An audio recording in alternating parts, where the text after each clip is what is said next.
to timeline tutor என்னோட trick video வந்து நல்லா ரீச் ஆயிருந்தது, நிறைய பேர் கமெண்ட் பண்ணியிருந்தீங்க. ஸோ அதே மாதிரி அது ரிலேட்டடாக ஒரு சின்ன ட்ரிக் வீடியோ பண்ணலாம் அப்படின்றது தான் இந்த வீடியோவோட கான்செப்ட். இந்த மாதிரியான ஒரு விஷயத்தை வந்து நீங்கள் நிறைய ஷார்ட் ஃபிலிம்ஸில் உங்களோட சின்ன சின்ன இன்ஸ்டா ஐடி இந்த மாதிரி வீடியோஸ்லலாம் கூட போடலாம். ஸோ ரொம்ப இன்ட்ரெஸ்டிங்காக இருக்கும். இதுக்கு நம்ம ப்ளகின்ஸ் வாங்கணும், இல்லை வந்து ரொம்ப மெனக்கெட்டு வேலை செய்யணும் அப்படின்றதுலாம் இல்லை. நம்ம கரெக்டாக ஷார்ட்டை பிளான் பண்ணிட்டோம் அப்படின்னாலே FCPXல இருக்க மாஸ்கிங் எஃபெக்ட் வச்சு ஈஸியாக பண்ணிட முடியும். ஸோ இதுக்கு நம்ம வந்து மணி பெருசாக செலவு பண்ணணும் அப்படின்றது இல்லை. ஃபோனில் ஷூட் பண்ண வீடியோஸை வச்சு கூட FCPXல ஈஸியாக எடிட் பண்ண முடியும். ஸோ எப்படி எடிட் பண்ணலாம் அப்படின்றத பார்ப்போம். ஓகே, நான் வந்து ஃபஸ்ட்டே வந்து ஷார்ட்டை இம்போர்ட் பண்ணி வச்சுட்டேன். மாஸ்கிங்னு லைப்ரரி க்ரியேட் பண்ணியாச்சு. 2 டிஃப்ரெண்ட் ஷார்ட்ஸ் எடுத்திருக்கேன். ஒன்று வந்து இன்டோர் அண்ட் ஒன்று வந்து அவுட்டோர். ஸோ 2 ஷார்ட்டையுமே என்னோடய ப்ராஜெக்ட்குள்ளே இம்போர்ட் பண்ணிட்டேன், என்னோட லைப்ரரிக்குள்ளே இம்போர்ட் பண்ணிட்டேன். இப்போ ப்ராஜெக்ட் க்ரியேட் பண்ணிக்கலாம். ஸோ ப்ராஜெக்ட் க்ரியேட் பண்ணியாச்சு, டைம்லைனில் எடுத்து வச்சுட்டேன். ஓகே, இப்போ இந்த இடத்துல தான், இப்போ டோர் ஓப்பன் பண்ணுற இடத்துல தான் நம்ம அடுத்த ஷார்ட்டை எடுத்துகிட்டு வந்து வைக்கணும். ஸோ அதுக்கு எப்படி ஒர்க் பண்ணுறதுன்னு பார்ப்போம். ஸோ கரெக்டாக இந்த இடத்துல நம்மளுக்கு நெக்ஸ்ட் ஷார்ட் அப்பியர் ஆகணும். ஃபஸ்ட்டு நம்ம அந்த பாயிண்டில் கரெக்டாக கட் பண்ணி நெக்ஸ்ட் ஷார்ட்டை அந்த இடத்துல ஆட் பண்ணிடுறேன். ஸோ இந்த இடத்துல கரெக்டாக பாயிண்ட்டை கட் பண்ணிடுறேன். கட் பண்ணியாச்சு, இப்போ ஆட் பண்ணிட்டேன். ஸோ நெக்ஸ்ட் ஷார்ட் எங்கே அப்பியர் ஆகிடுச்சு. இப்போது ட்ரான்சிஷன் எப்படி க்ரியேட் பண்ணுறதுன்னு பார்ப்போம். மேலே லிஃப்ட் பண்ணுறதுக்கு கமாண்ட் ஆப்ஷன் அப் ஆரோ. ஸோ இந்த இடத்துலேருந்து இப்போ நம்ம கீ பண்ணணும். ஓகே, இந்த இடத்துல தான் டோர் ஓப்பன் ஆகுது, அந்த இடத்துலேருந்து கீ பண்ணணும். அது வரைக்கும் ஷார்ட் எழுதிட்டாச்சு.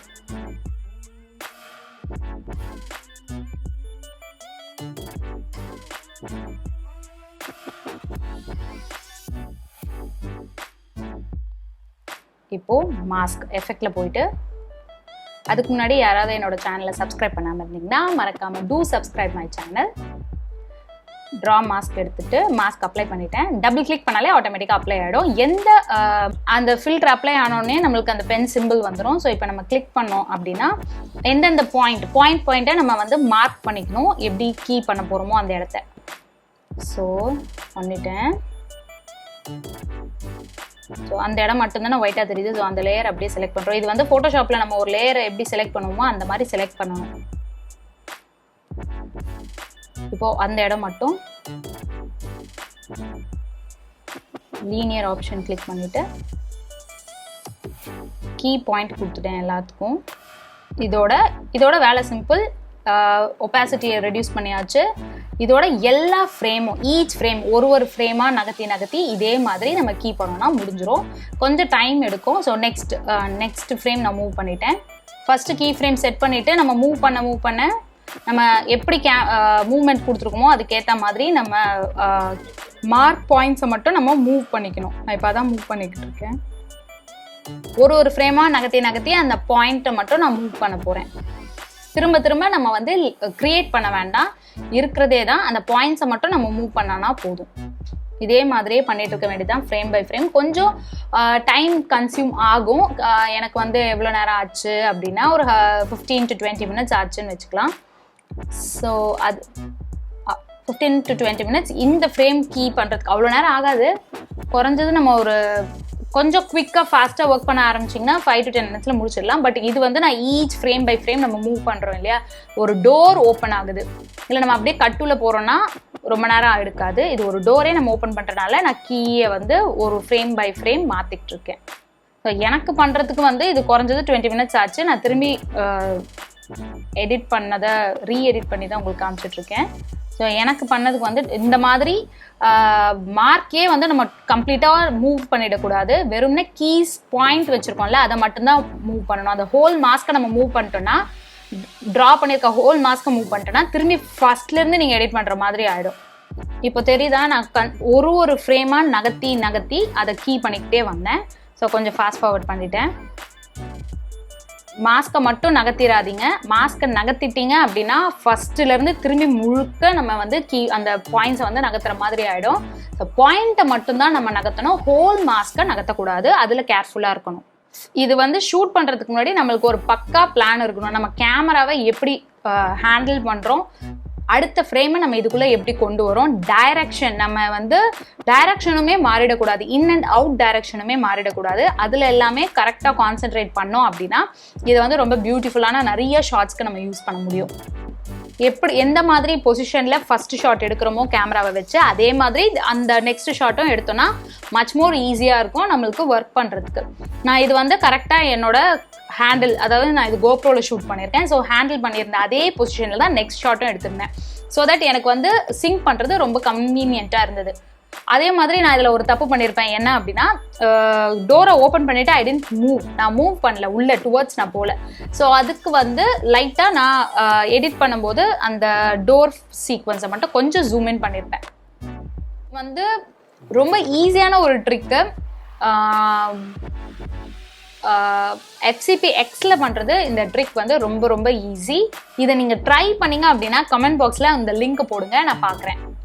இப்போது நான் சொன்னேன்ல அந்த பாயிண்ட், அந்த இடத்துல மட்டும் நான் ஜூம் இன் பண்ணியிருக்கேன். பிகாஸ் நான் வந்து உள்ளே நடக்கலை.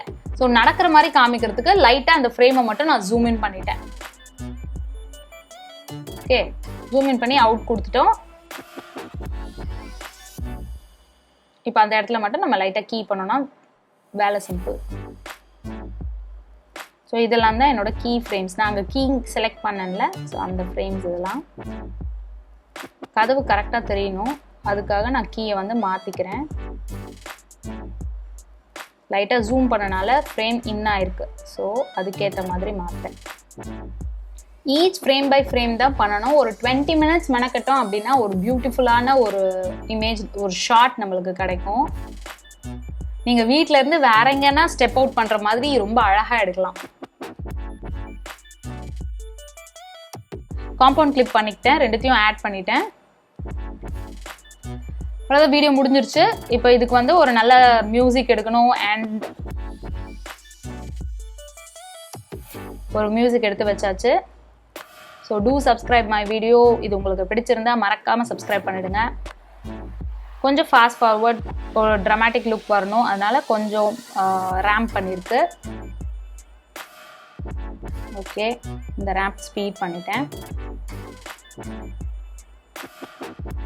அண்ட் டோர் ஓப்பன் பண்ணியாச்சு. இப்போ ஒரு டைட்டில் எஃபெக்ட்ஸ், கலர் கரெக்ஷன் இதெல்லாம் பண்ணுறதுக்கு ஒரு டைட்டில் எஃபெக்ட்டும் வச்சுட்டேன். சிம்பிள், அவ்வளோதான்.